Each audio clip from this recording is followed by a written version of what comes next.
व्यक्ति था, और उसके जो है मुकुट में जो है कलयुग कैसे बैठ गया? क्या उसने भी अधर्म की कमाई का मुकुट पहन रखा था?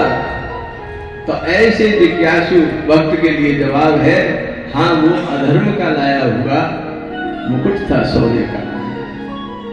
भीमसेन ने जो है जरासंध का वध किया, और जरासंध को मार करके, जो जरासंध असुर था ना, उसके मुकुट को भीमसेन बलात् छीन करके ले आए थे। तो ये बलात् किसी का छीना हुआ धन था ना, इसलिए विवेक शून्य बुद्धि हो गई। और विवेक शून्य बुद्धि होने के बाद में परिणाम क्या हुआ? जो राजा संतों की सेवा करता था, आश्रमों में जाता था, आज शमीक ऋषि के आश्रम में जाकर के, और शमीक ऋषि को समाधिस्थ देख करके चरणों में बैठ करके प्रतीक्षा करता था कि कब समाधि टूटे, कब मैं आशीर्वाद लूं। आज उसकी बुद्धि में विकृति आ गई, क्योंकि कलयुग बैठा हुआ है उनके। और विकृति का परिणाम क्या हुआ? राजा सोचने लगा कि ये शमीक जो है कैसा पाखंडी है, मुझे देख करके जो है नेत्र बंद कर लिए, कहीं स्वागत सत्कार नहीं करना पड़े, क्योंकि मैं यहां का राजा हूं ना, और मैं व्यथित हो रहा हूं भूख और प्यास से। इसको जरा भी वो नहीं है, लाओ इसको दंड देता हूं। दंड देने का मन बनाया तो दाएं बाएं देखा तो आश्रम में एक मरा हुआ सर्प पड़ा हुआ है, और उस सर्प को अपने बाण की नोक पर उठा करके और शमीक ऋषि के गले में डाल दिया। ये मरा हुआ सर्प था, और डाल करके चले आए, और आकर के जो है घर में आकर के जैसे ही सिर पे से जो मुकुट उतारा है, कोषागार में फिर रखा है। राजा परीक्षित के सिर पर जो कलयुग सवार था ना, वो हटल हो गया, सतयुगी बुद्धि आ गई, विवेक जागृत हो गया।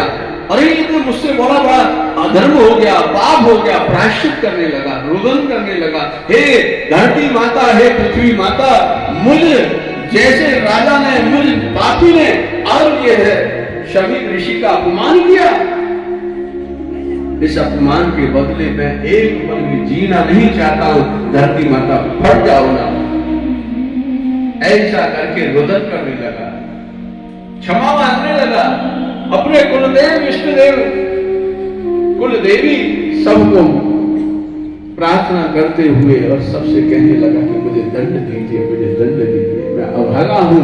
मैं ऐसे परम तपस्वी शमीक ऋषि के गले में जो सर्प डाल दिया है।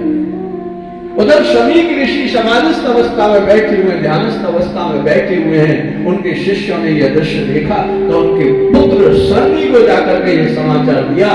तो पुत्र श्रृंगी ऋषि ने लेकर के वहां श्राप दे दिया, जाओ राजा, जिस मरे हुए सांप, आज ठीक 7वें दिन उनका राजा, तक्षक नाम का राजा जो है तुमको डसेगा और तुम्हारी मृत्यु हो जाएगी। श्राप लग गया।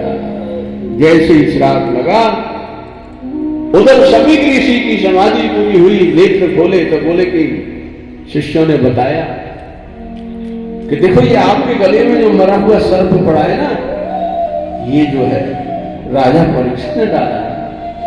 बोले नहीं, राजन ऐसा नहीं कर सकते है? राजा तो परम भक्त है हमारे। पूरी बात हो उससे पहले शिष्य ने दूसरे ने आके कह दिया कि तुम्हारे पुत्र श्रृंगी भैया ने, जो हमारे श्रृंगी भैया ने आपके पुत्र ने और क्या किया कि श्राप दे दिया। श्राप की बात सुनकर के व्यथित हो गए। अरे श्रृंगी, ये क्या किया तुमने? ऐसे पवित्र आत्मा, ऐसे दिव्य आत्मा राजा परीक्षित को तुमने श्राप दे दिया। तुमने उनका स्वागत सत्कार नहीं किया। वो ये अधर्म कर ही नहीं सकते, लेकिन तुम्हारी वाणी से जो शाप निकल गया है तो 7 दिन में मृत्यु होगी। इस मृत्यु लोक में जो आया है उसकी मृत्यु तो अवश्य संभावी है। निमित्त तुम्हारा श्राप बन गया है, तो राजा को जाकर के सावधान तो कर दो। तो किसी शिष्य को भेजा गया। राजा अपने आंगन में खड़ा पश्चाताप कर रहा है, रुदन कर रहा है। इधर किसी ने पीछे से जाके कहा, राजन प्रणाम करता हूं, सावधान, श्रृंगी ऋषि ने आपको श्राप दे दिया है। ये सुनकर के अत्यंत प्रसन्न होकर के नाचने लगा, धन्य भगवान आपने मेरे लिए शाप अवतार ले दिया, शाप अवतार ले दिया भगवान, मैं धन्य हो गया। राजा परीक्षित आज प्रसन्न है। क्यों प्रसन्न है? अगले पल का हमको आपको पता नहीं है। ये सांस अंदर जो गई बाहर आएगी कि नहीं, ये कोई नहीं कह सकता। राजा परीक्षित ताल ठोकर के कह रहा है कि मैं ऐसा राजा हूं कि मेरी मृत्यु 7 दिन से पहले हो ही नहीं सकती है, क्योंकि संत की वाणी है, ऋषि का आशीर्वाद है। उस शाप को